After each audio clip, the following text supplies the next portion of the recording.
La digestion est le processus au cours duquel le système gastro-intestinal récupère les nutriments essentiels au fonctionnement de l'organisme et transforme les aliments non utilisés en déchets à l'aide de réactions chimiques. La mastication, le fait de mâcher, constitue la première étape de la digestion. La salive est la première substance responsable de la digestion car elle transforme les aliments mâchés en une masse molle appelée bol alimentaire.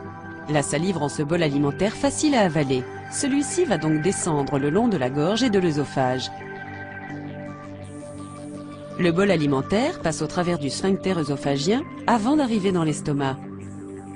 Dans l'estomac, l'acide chlorhydrique libéré permet de progressivement casser les grosses molécules d'aliments en molécules plus petites jusqu'à obtenir un bol alimentaire liquide. On appelle cette substance liquide le chyme, lequel passe par le sphincter pylorique et entre dans le duodénum, la première partie de l'intestin grêle.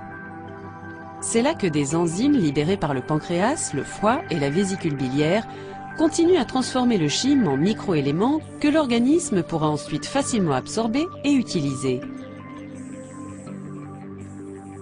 L'intestin grêle est tapissé d'une muqueuse interne qui comporte de nombreux replis. Ces petites saillies en forme de fines franges sont appelées villosités. Les villosités permettent aux aliments digérés de s'infiltrer dans la circulation sanguine. C'est dans l'intestin grêle que tous les nutriments et toutes les vitamines sont absorbés. Le chyme poursuit alors sa route pendant environ 6 mètres le long de l'intestin grêle, passe la valvule iléocolique et arrive dans le gros intestin. Le processus de digestion est quasiment terminé lorsque le chyme arrive dans le gros intestin. Le chyme non digéré qui pénètre le gros intestin est considéré comme du déchet.